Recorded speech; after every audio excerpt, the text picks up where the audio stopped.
सभी को जय मसीह की, प्रेज द लॉर्ड, हालेलुया। मैं पास्टर प्रशांत कुमार आप सभी को आज का बाइबल स्टडी में, बाइबल अध्ययन में यीशु मसीह के नाम से वेलकम और स्वागत करता हूं। मैं आशा और प्रार्थना करता हूं आप सभी यीशु मसीह के नाम से कुशल और मंगल से रहेंगे। आइए आज का बाइबल अध्ययन को जाने से पहले एक छोटा सा प्रार्थना करेंगे, उसके बाद हम आगे बढ़ेंगे। सर्वशक्तिमान परमेश्वर, हम आपका धन्यवाद करते प्रभु, आपने हमें सुंदर सवेरे को देखने के लिए अनुग्रह किया, जिंदों को जमीन में जिंदा रखा, अच्छा स्वास्थ्य दिया है प्रभु, इसलिए हम आपका धन्यवाद करते हैं। दाले परमेश्वर, आज हमें बाइबल स्टडी में प्रभु हम आपका स्वागत करते हैं। हम लोग का बीच में आई पवित्र आत्मा हमें लीड कीजिए, हमें अगुवाई कीजिए, और प्रभु तू हमारा गुरु, तू हमारा टीचर बना। जितने भी ऑनलाइन देखेंगे देखने वाले प्रभु, हर एक जीवन में आज का वचन काम करने पाए, ऐसा तो आशीष और अनुग्रह कर। इस नेट को भी तेरे नियंत्रण में रखना, आरंभ से लेकर अंत तक प्रभु तेरा आत्मा द्वारा अगुवाई करना, अब तक संभाला, आगे भी अगुवाई कर, यीशु के नाम से मांगते, आमीन। परमेश्वर के नाम का स्तुति हो, परमेश्वर के नाम का महिमा हो। आइए परमेश्वर के महिमा के लिए गीत को गाएंगे, उसके बाद हम वचन की ओर जाएंगे।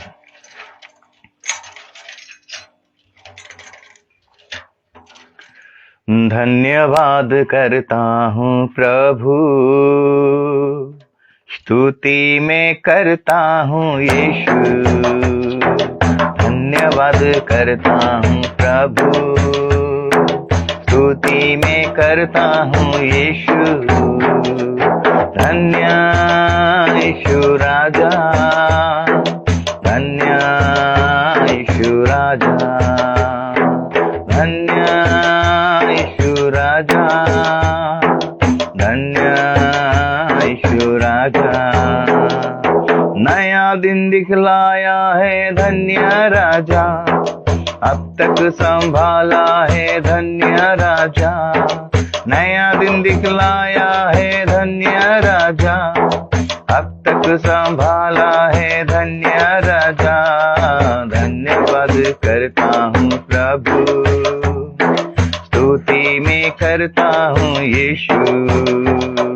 धन्यवाद करता हूँ प्रभु, स्तुति में करता हूँ यीशु।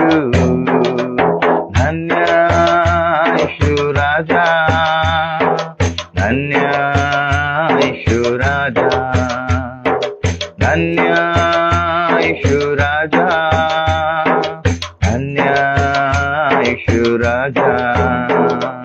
शरण स्थान गढ़ है मेरा धन्य राजा, आराम शांति देता है धन्य राजा। शरण स्थान गढ़ है मेरा धन्य राजा, आराम शांति देता है धन्य राजा। धन्यवाद करता हूँ प्रभु, स्तुति में करता हूँ यीशु। धन्यवाद करता हूँ प्रभु, स्तुति में करता हूँ यीशु।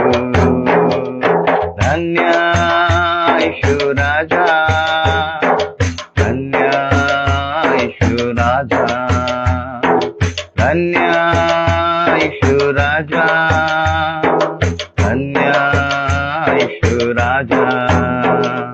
मुझको उठाया है धन्य राजा, चंगा किया है धन्य राजा। मुझको उठाया है धन्य राजा, चंगा किया है धन्य राजा। धन्यवाद करता हूँ प्रभु, स्तुति में करता हूँ यीशु। धन्यवाद करता हूँ प्रभु, स्तुति में करता हूँ यीशु। धन्य यीशु राजा, धन्य यीशु राजा, धन्य यीशु राजा, धन्य यीशु राजा। मेरा तो मित्र बना धन्य राजा, माता का प्यार दिया धन्य राजा। मेरा तो मित्र बना धन्य राजा, माता का प्यार दिया धन्य राजा। धन्यवाद करता हूँ प्रभु, स्तुति में करता हूँ यीशु। धन्यवाद करता हूँ प्रभु, स्तुति में करता हूँ यीशु। धन्य यीशु राजा, धन्य यीशु राजा, धन्य यीशु राजा, धन्य यीशु राजा।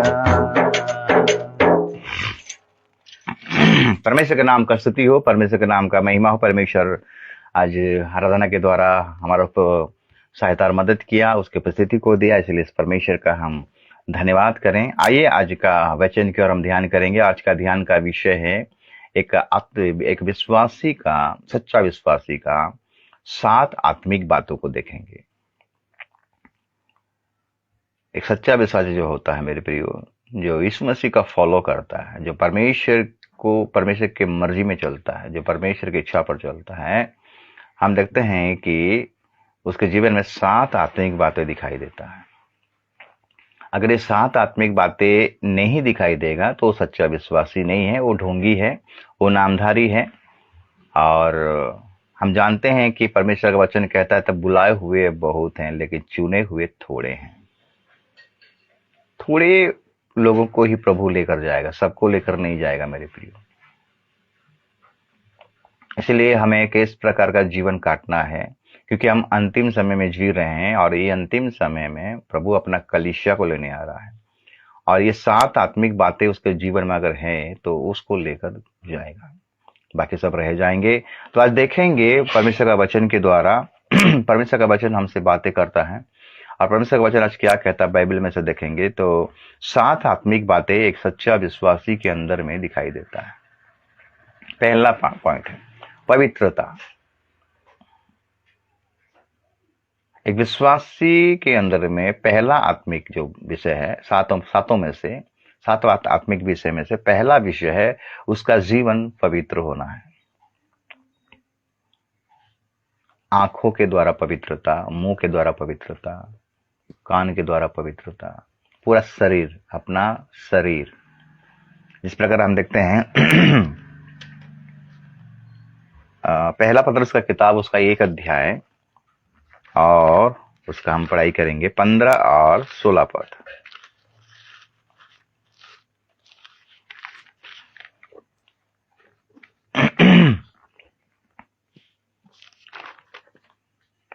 पर जैसा तुम्हारा बुलाने वाला पवित्र है, वैसे ही तुम भी अपने सारे चाल चलन में पवित्र बनो, क्योंकि लिखा है, पवित्र बनो क्योंकि मैं पवित्र हूं। अपने सारे चाल चलन से हमें पवित्र होना है। हमारा चाल चलन पवित्रता होना चाहिए मेरे प्रियो, क्योंकि परमेश्वर पवित्र है। और जो जगह को हम जाएंगे, जो स्थान में जाएंगे, जो स्वर्ग जगह में जाएंगे, वो भी पवित्र जगह है मेरे प्रियो। वहां पर अपवित्रता का कोई काम ही नहीं है। वहां दारू नहीं मिलेगा, वहां हाड़िया नहीं मिलेगा, वहां गुटखा नहीं मिलेगा, वहां हिंसा नहीं मिलेगा, वहां पर कपट नहीं मिलेगा। वो ऐसा जगह है मेरे प्रियो, वो पवित्र जगह है और यहां से ही हम पवित्र होकर जाएंगे। तो पवित्रता कैसे मिलेगा? पवित्रता परमेश्वर के वचन के द्वारा, यीशु मसीह के लहू के द्वारा। वो हमें शुद्ध करता है। उसका लहू क्या करता है? हमारे सारे पापों से शुद्ध करता है। तुम्हारा बुलाने वाला जैसा पवित्र है, तुम भी वैसा अपने आप को क्या करो? पवित्र करो। हमारा बुलाने वाला कौन है? हम खुद नहीं आए मेरे प्रिय, हमको चुना गया है। प्रभु ने हमको चुना है। तुमने मुझे चुना नहीं, मैंने तुमको चुना। तुम जाकर फल लाओ और तुम्हारा फल बना रहे। तुम्हारा फल बना रहे मतलब क्या? तुम्हारा पवित्रता बना रहे। रोमी का पुस्तक कहता है मेरे प्रियो, 12 अध्याय उसका 1 और 2 पद को अगर पढ़ाई करेंगे, रोमी का किताब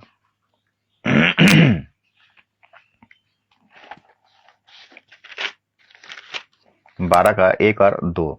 इसलिए हे भाइयों, मैं तुमसे परमेश्वर की दया स्मरण दिलाकर विनती करता हूं कि अपने शरीर को जीवित और पवित्र और परमेश्वर को भापता हुआ बलिदान करके चढ़ाओ, यही तुम्हारी आत्मिक सेवा है। एक सच्चा विश्वासी जो प्रभु को फॉलो करता है, 7 आत्मिक विषय में से पहला विषय है उसका जीवन में पवित्रता होना जरूरी है। क्योंकि तुम्हारा बुलाने वाला पवित्र है। हमारा यीशु मसीह पवित्र था, उसके अंदर में पाप नहीं था। बाकी जितने लोग आए थे मेरे प्रिय, जितने उद्धारकर्ता आए थे, सबके जीवन में पाप था, हिंसा था, लड़ाई था, बेविचार का काम करते थे। लेकिन यीशु मसीह के अंदर में कोई पाप का लेस भी नहीं था, वो पाप को नहीं जाना, उसका अंदर में पाप का स्वभाव ही नहीं था मेरे प्रिय। तो इसलिए हमारे सारे चाल चलन से हमें पवित्र बनना है मेरे प्रिय। क्योंकि मेरे प्रिय पहला थेसलोनिका किताब, अगर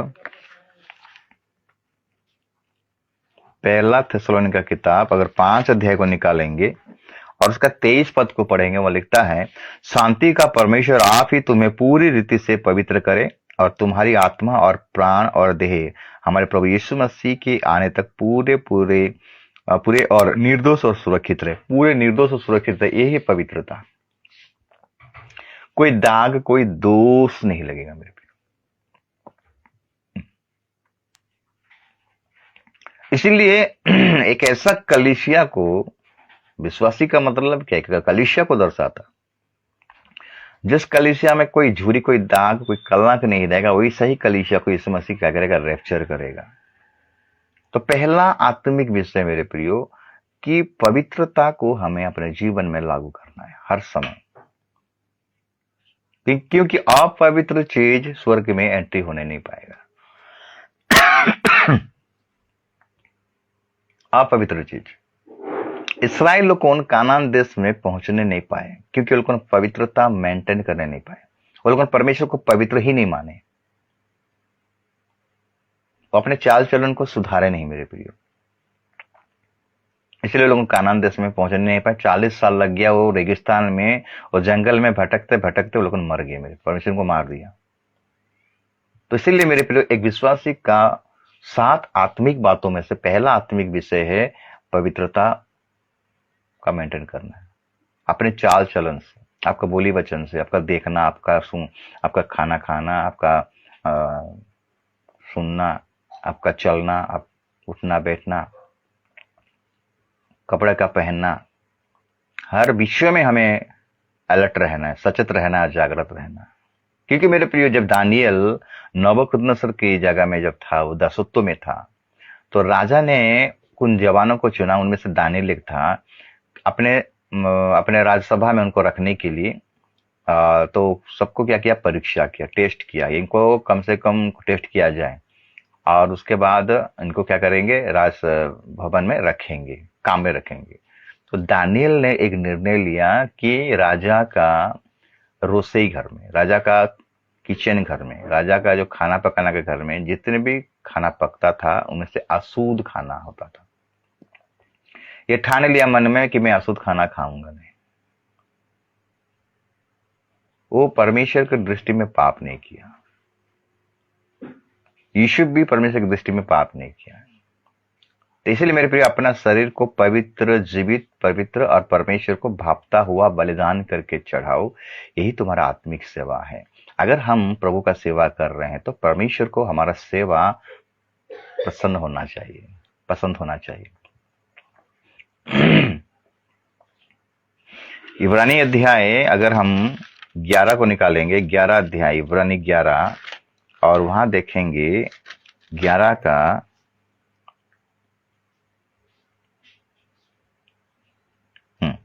5 पद, इब्रानी 11 अध्याय उसका 5 पद कहता है कि विश्वासी से होनोक उठा लिया गया कि मूर्ति को ना देखे और उसका पता नहीं मिला, क्योंकि परमेश्वर ने उसे उठा लिया था और उसके उठाए जाने से पहले उसकी ये गवाही दी गई थी कि उसने परमेश्वर को प्रसन्न किया है। परमेश्वर को प्रसन्न करने का मतलब क्या है, परमेश्वर के साथ में चलना, बराबरी, परमेश्वर के आज्ञाओं में चलना, परमेश्वर के भय में चलना, निर्दोष जीवन बिताना।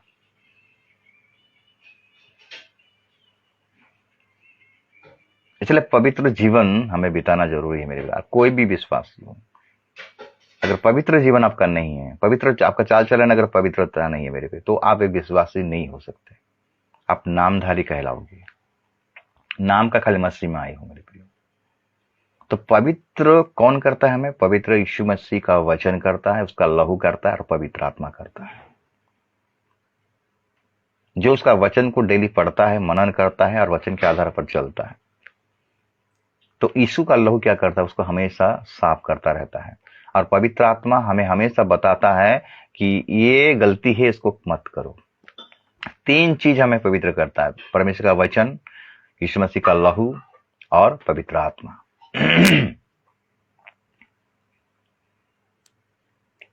ये पहला पॉइंट है।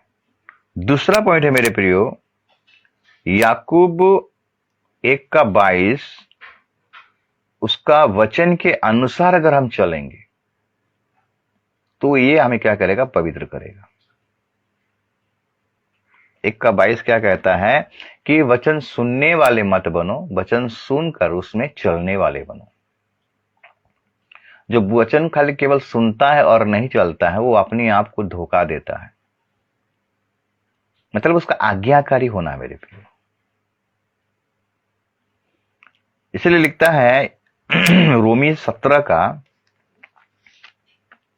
रोमी अध्याय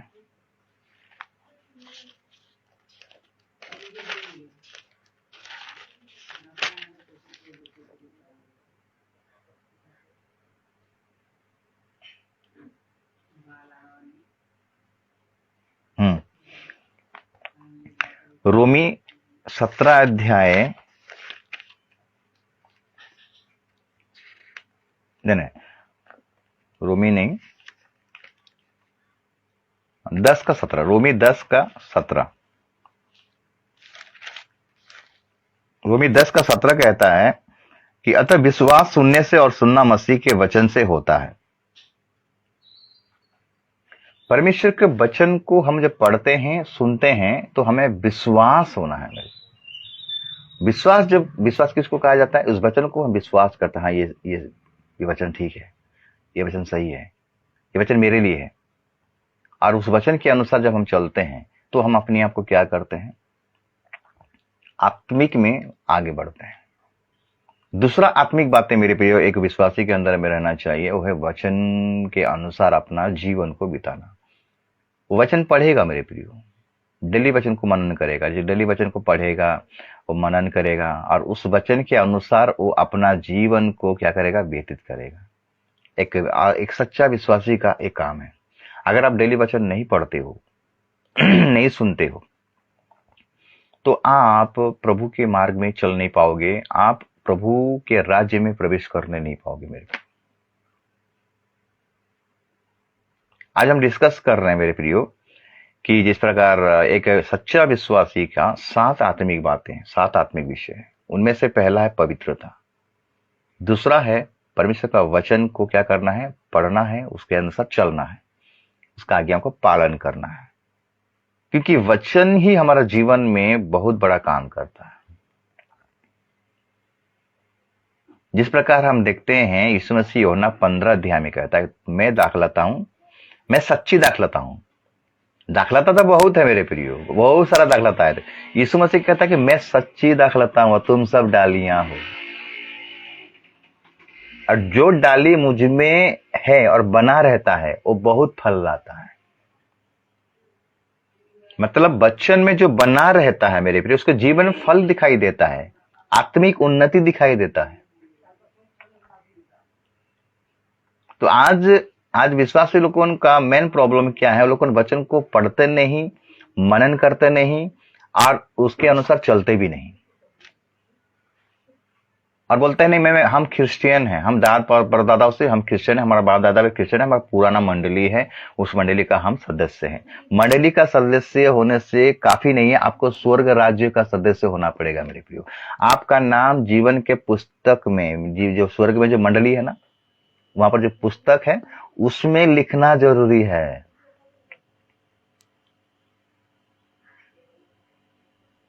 अगर उस खाता में, उस रजिस्टर में, मंडली स्वर्ग का रजिस्टर में अगर आपका नाम नहीं है तो आपका जीवन व्यर्थ है, क्योंकि पुस्तकें खुला जाएगा मेरे प्रिय। प्रकाश से पुस्तक अगर 21 अध्याय 20 अध्याय को देखेंगे, वहां लिखता है पुस्तकें खुला जाएगा, और एक पुस्तक खुला जाएगा जीवन का पुस्तक, वहां पर बाइबल भी रहेगा मेरे प्रिय। ये वचन को अगर हम नहीं पढ़ेंगे तो हमारा जीवन में सुधार नहीं आएगा, क्योंकि ये वचन हम लोगों का जीवन में क्या करता है, एक आईना का तरह है। जैसे हम दर्पण आईना में अपना सूरत को देखते हैं, कुछ काला कुछ दाग रह गया तो उसको क्या करते हैं, हम अपने हाथ से उसको ठीक कर देते हैं। ये वचन ही भी ऐसा आईना है मेरे प्रिय। इसको जब हम देखते हैं, पढ़ते हैं ना, ये हमारा जीवन का हर बातों को, हमारा आत्मा का हर विषय को क्या करता है, बताता है कि ये गलती है, ये जगह में मिस्टेक है। तो उसी आधार पर हम उसको साफ करना है। वचन हमसे बातें करता है मेरे प्रिय। दुनिया का कोई किताब हमसे बातें नहीं करेगा, ये वचन हमसे बातें करता है। ये परमेश्वर का जीवित वचन है और ये वचन हमसे बातें करता है। इसलिए तो दाऊद कहता है कि तेरा वचन मेरे पांव के लिए दीपक है और मार्ग के लिए क्या है, उजियाला है। और दाऊद कहता है कि जवान अपने चाल चलन को किस उपाय से शुद्ध कर सकता है, तेरे वचन के अनुसार सावधान रहने से।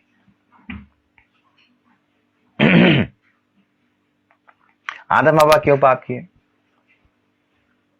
अनाज्ञाकारी था। आदम हवा अनाज्ञाकारी था, परमेश्वर का आज्ञा को नहीं माने। परमेश्वर जो वचन उनको बोला था, एक वचन बोला था कि तुम इस पेड़ का फल को मत खाना, जिस दिन खाओगे तुम मर जाओगे। वही आज्ञा को भी लोगों पालन करने नहीं पाए। क्यों नहीं कर पाए जानते हैं? क्योंकि फोकस उनका नहीं था, ध्यान ही नहीं था। हवा को बहका गया ना। सांप ने बोला, क्या सत्य है कि परमेश्वर तुम्हें इस पेड़ का फल को खाने के लिए मना किया? हाँ मना किया, छूने के लिए भी मना किया है, हम खाएंगे तो मर जाएंगे।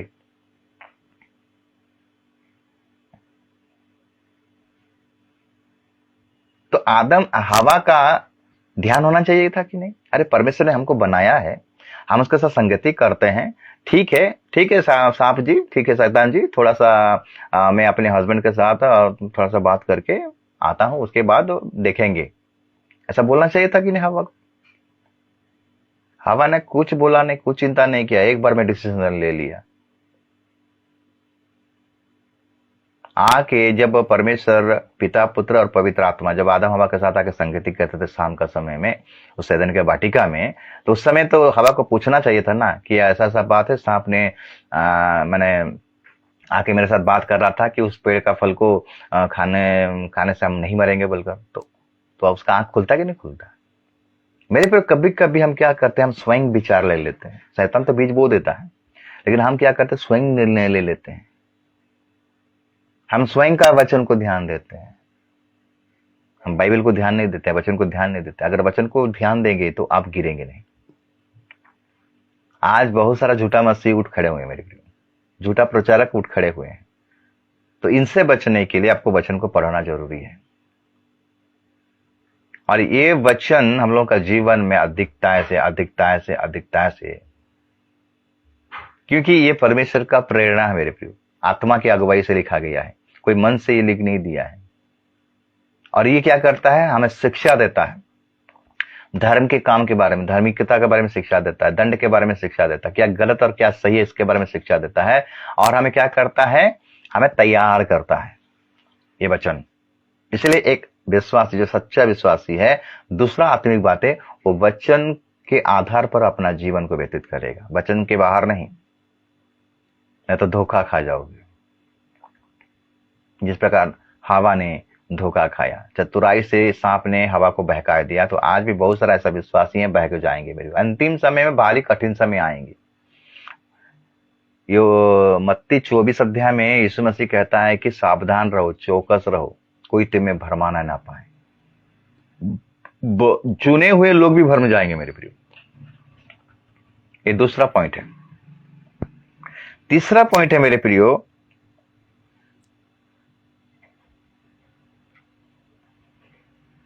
अपने आप को दीन बनाना। तीसरा पॉइंट, नम्र बनाना। एक आत्मिक, एक सच्चा विश्वासी के अंदर में तीसरा पॉइंट होना चाहिए, वो दीन होना चाहिए, नम्र होना चाहिए। याकूब 4:10, याकूब 4:10 को अगर निकालेंगे, वहां क्या कहता है वचन और क्या हमें बताना चाहता है, हम थोड़ा निकालेंगे। याकूब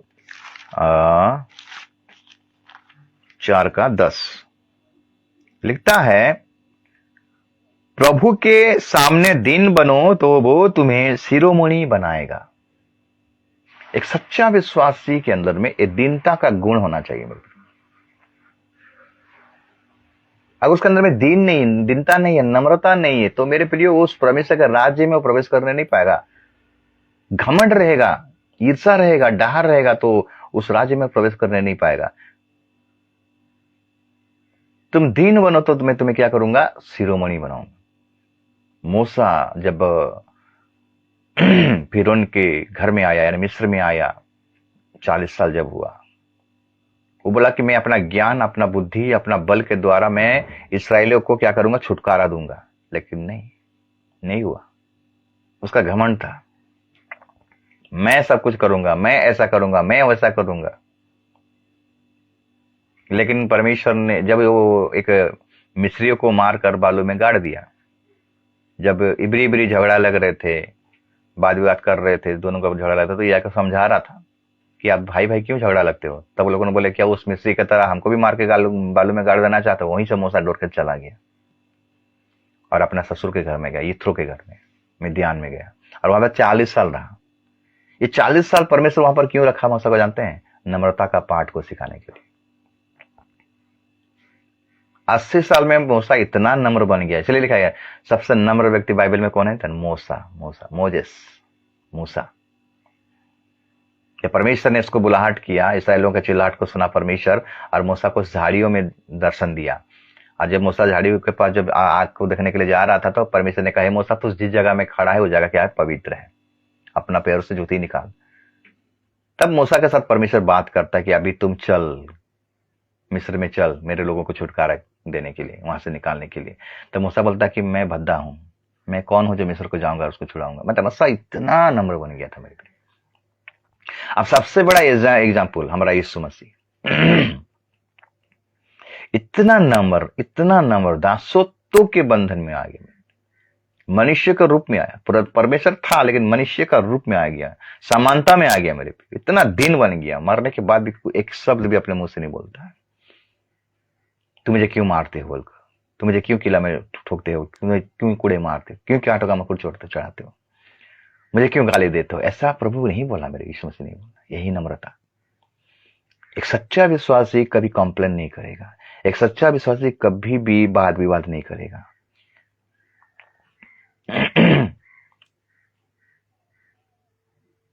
दाऊद कितना नम्र था मेरे प्रिय, जानते हैं? दाऊद, साउल उसके पीछे गिरा था, वो कभी भी, साउल का कभी भी वो प्राण नाशक नहीं बना।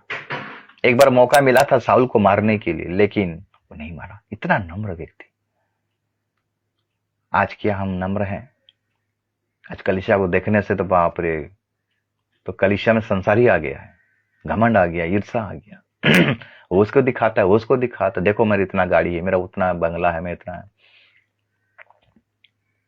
आज कलीसिया में संसार घुस गया मेरे प्रियो, नम्रता दिखाई नहीं देता है। एक सच्चा विश्वासी के अंदर में ये तीसरा नंबर पॉइंट हो, नम्रता रहेगा। नम्रता का गुण होना बहुत जरूरी है मेरे प्रियो। घमंड को परमेश्वर दूरी से पहचान लेता मेरे प्रियो, और विनाश से पहले घमंड उत्पन्न होता है। हमें घमंड करना नहीं है। हमें किस बात पर घमंड करना है? प्रभु को जानता है और समझता है। हम यीशु मसीह को अगर जानते हैं और समझते हैं, इस बात पर हम घमंड कर रहे हैं कि हमारे यीशु मसीह के साथ दीन हो गया, नम्रत हो गया मेरे प्रियो। इसलिए याकूब का वचन हम पढ़े कि प्रभु के सामने दीन बनो तो वो तुम्हें शिरोमणि बनाएगा।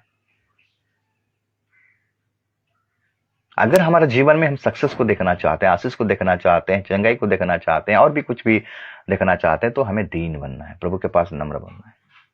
उसके बलवंत हाथों के नीचे कैसे रहना है? दीनता से रहना है। प्रभु का बलवंत हाथों के नीचे हमें दीनता से रहना है, नम्रता से रहना है। इसलिए पहाड़ी उपदेश में यीशु मसीह एक वचन कहते हैं जो कि नम्रता के बारे में बहुत अच्छा लगता है। वचन तो 5 अध्याय को निकालेंगे, पहाड़ी उपदेश, और उसका 5 अध्याय लिखता है 5 पद। धन्य है वे जो नम्र हैं, क्योंकि वे पृथ्वी के अधिकारी होंगे। और 3 पद कहता है, धन्य है वे जो मन के दीन हैं, क्योंकि स्वर्ग का राज्य उन्हीं का है। तो तीसरा पॉइंट है मेरे प्रिय, सच्चा विश्वासी, उसके अंदर में ये 7 आत्मिक बातों में से ये तीसरा नंबर आत्मिक बातें हैं कि उसके जीवन में नम्र होना है, दीन होना है। उसके बाद हम देखें 4 नंबर आत्मिक बातें। एक विश्वासी के अंदर में 4 नंबर का आत्मिक बातें, अगर मत्ती 5 का 48 को पढ़ाई करेंगे, मत्ती 5 का 48 48, मत्ती 5 का 48 क्या कहता है? इसीलिए चाहिए कि तुम सिद्ध बनो जैसा तुम्हारा स्वर्गीय पिता सिद्ध है। सिद्धता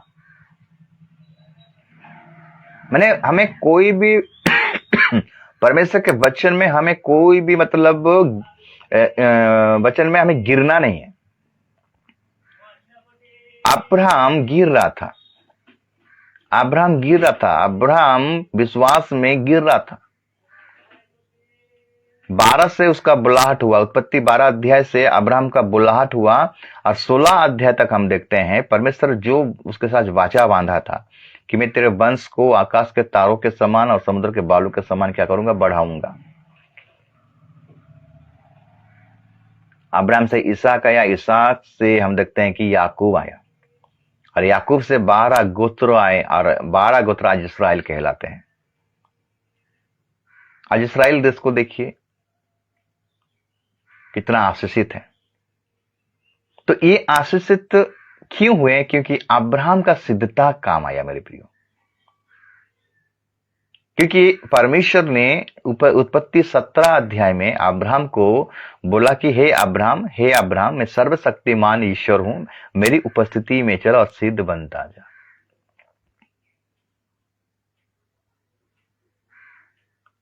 इसलिए मेरे प्रियो हमें सिद्ध होना है परमेश्वर के वचन में, हमारे चाल चलन में,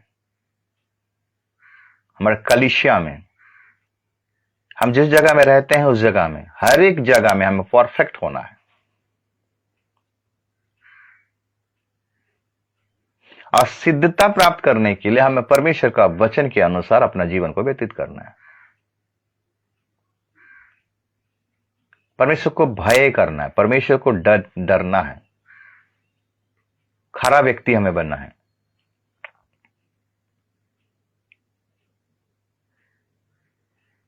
ये 4 नंबर पॉइंट है। 5 नंबर पॉइंट है, हम एफिसियो अगर 6 का 1 से पढ़ाई करेंगे, एफिसियो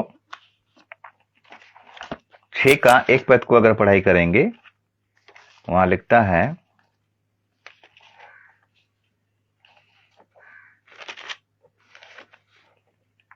हे बालकों, प्रभु में अपने माता पिता के आज्ञाकारी बनो, क्योंकि ये उचित है। एक सच्चा विश्वासी जो रहेगा वो अपना माता पिता का क्या करेगा? आदर करेगा, सम्मान करेगा, इज्जत करेगा। माता पिता का आदर करने से क्या होता है? आयु बढ़ता है मेरे प्रियो। यीशु मसीह अपने माता पिता के अधीन में था मेरे प्रियो। जब तक उनका सेवकाई स्टार्ट नहीं हुआ था, यीशु मसीह बचपन से लेकर 30 साल तक अपने परिवार में थे, और अपना माता पिता का क्या करते थे? आदर करते थे, उनका बात को मानते थे, उनके अंडर में थे, उनके अधीनता में थे।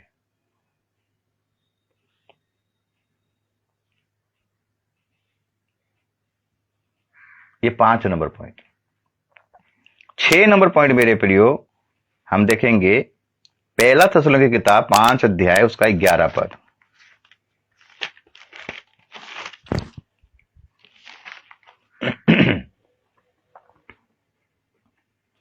पहला थिस्सलुनीके का किताब उसका 5 अध्याय और उसका 11 पद क्या कहता है? इस कारण एक दूसरे को शांति दो और एक दूसरे की उन्नति का कारण बनो, जैसा कि तुम करते भी हो।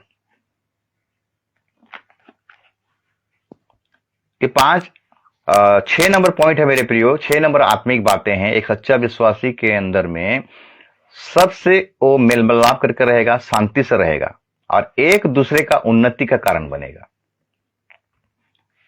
लेकिन आज उल्टा होता है, उसका पैर खींचता है, उसका पैर खींचता है, वो कैसे वहां से उस पोस्ट से निकालने का है, उसको कैसे निकालेंगे, उसके पीछे लग जाता है। किसी का उन्नति सह नहीं पाते।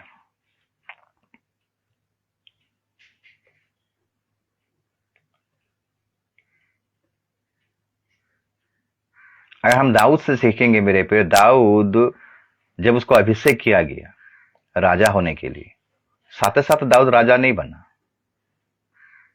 दाऊद कभी भी कोशिश नहीं किया, दाऊद कभी भी उसका मन में विचार नहीं किया कि मैं साउल को मार दूंगा तो मैं उसके जगह में राजा बन जाऊंगा। दाऊद इंतजार किया, वेट किया। साउल लेकिन दाऊद के पीछे गिरा है मारने के लिए।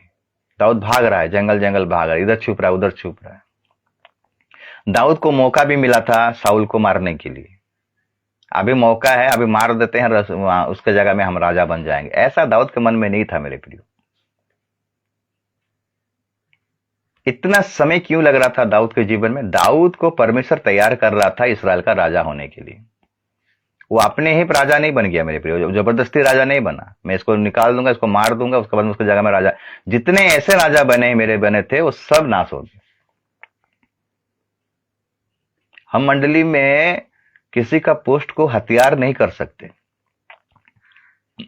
छल से, बल से, कपट से हम राजगद्दी में नहीं बढ़ सकते। छल से, कपट से हम मिनिस्ट्री को मतलब अपने हाथ में हम नहीं कर सकते मेरे प्रियो। अगर ऐसे करते हैं तो वो मिनिस्ट्री ज्यादा दिन तक नहीं टिकेगा, वो सेवकाई ज्यादा दिन तक नहीं टिकेगा। दाऊद वेट किया, इंतजार किया। दाऊद कभी भी साउल के बारे में कभी भी गलत नहीं सोच रहा था, लेकिन साउल दाऊद के बारे में हमेशा गलत सोच रहा था। ये राजा बन जाएगा, ऐसा बन जाएगा, वैसा बन जाएगा, और उसके पीछे वो लग गया मारने के लिए। एक बार दाऊद को मौका मिला साउल को हत्या करने के लिए, लेकिन वो नहीं मारा। बोले मैं अभिषिक्त को हाथ नहीं लगाऊंगा। दाऊद परमेश्वर का मन के इच्छा के अनुसार चल रहा था मेरे प्रिय। इसलिए तो परमेश्वर ने बोला था सामुएल को, सामुएल जाकर साउल को बोला कि तू परमेश्वर के दृष्टि में बुरा किया है, तू परमेश्वर की इच्छा पर नहीं चला है, लेकिन तेरे को परमेश्वर राजा होने के लिए तुच्छ माना है, और तेरे जगह में एक ऐसा व्यक्ति को चुना है जो कि परमेश्वर का मन के अनुसार चलने वाला व्यक्ति था। दाऊद परमेश्वर का मन के अनुसार चलने वाला व्यक्ति था।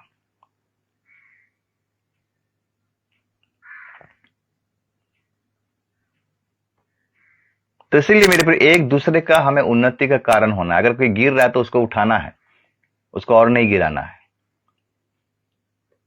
प्रभु यही हमारा जीवन में चाहता है। पतरस गिर रहा था, लेकिन प्रभु उसको हाथ पकड़कर उठाया। पानी में गिर रहा था, पानी में चल रहा था तो गिरा, डूब रहा था, तो परमेश्वर यीशु मसीह ने हाथ बढ़ाया। यीशु मसीह ने नहीं बोला मरो बोलकर नहीं बोला। तो इसलिए हमारा काम है, कोई गिरता तो उसको उठाना है, आत्मिक में उठाना है, विश्वास में उठाना है।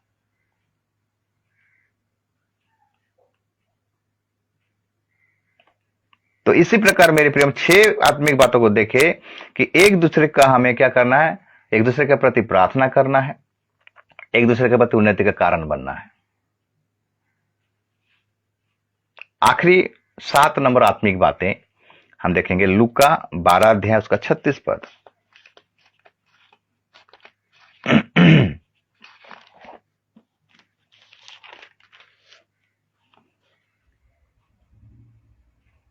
लिखता है, और तुम उन मनुष्यों के समान बनो जो अपने स्वामी की बाट देख रहे हो कि वो विवाह से कब लौटेगा, कि जब वो आकर द्वार खटखटाए तो तुरंत उसके लिए खोल दे।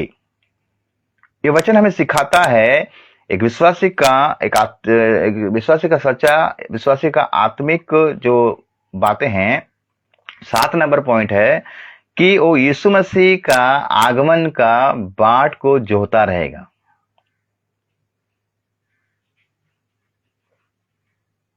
उसको पता होना चाहिए, उसको जान वो मैंने अलर्ट होना चाहिए कि मेरा यीशु मसीह आ रहा है, मेरा दुल्हा आ रहा है, और वो वेट करेगा, इंतजार करेगा।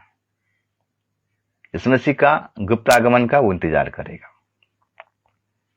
मेरा यीशु आने वाला है, मुझको लेने वाला है, इसलिए हर समय वो रेडी रहेगा, प्रस्तुत रहेगा, और दूसरों को भी बताता रहेगा।